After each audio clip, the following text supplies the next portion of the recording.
Welcome to my channel. इस video में बात करेंगे टाइपोग्राफी के बारे में। टाइपोग्राफी से मुराद लिखाई की खसूसियत है जिससे अल्फाज की तरतीब, साख्त और अंदाज की तश्कील की जाती है और इसमें फ़ॉन्ट साइज़, कलर और लेआउट का इस्तेमाल करके टेक्स्ट को मज़ीद खूबसूरत और काबिल शनाख्त बनाया जाता है।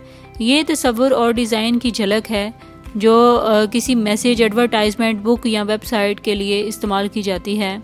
जैसा कि हम सब जानते हैं कि किसी भी टेक्स्ट का अपीयरेंस बहुत इम्पोर्टेंट होता है और इसी तरह एक अच्छी टाइपोग्राफी टेक्स्ट को पढ़ने में आसानी पैदा करती है। टाइपोग्राफी का इस्तेमाल न सिर्फ टेक्स्ट को बेहतर बनाता है बल्कि इसकी शनाख्त भी करता है जिससे किसी ब्रांड या प्रोडक्ट का रिकग्निशन होता है। फॉर एग्ज़ाम्पल, अगर आप किसी भी न्यूज़पेपर को देखें तो उसमें हेडलाइंस और आर्टिकल्स का फ़ॉन्ट साइज़, कलर और स्टाइल डिफरेंट होता है। ये इसलिए होता है कि हेडलाइंस को पढ़ने में आसानी हो जाए और कोई इम्पोर्टेंट आर्टिकल हो तो उसका फ़ॉन्ट साइज़ बड़ा होता है ताकि उसका ज़्यादा से ज़्यादा नोटिस हो।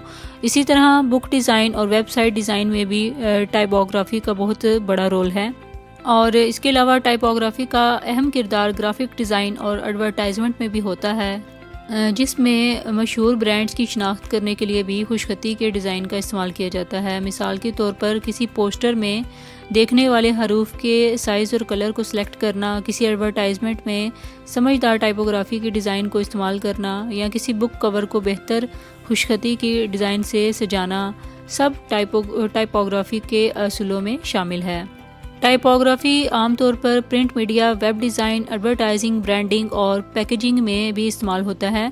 इसका अहम किरदार खुशखती की डिज़ाइन और तस्वीर में होता है जो लोगों को और मशहूर ब्रांड्स की शनाख्त करने के लिए अहम समझा जाता है और एक अहम रोल प्ले करता है। आई होप सो आपको टाइपोग्राफी का कंसेप्ट क्लियर हो गया होगा। For more informative and latest video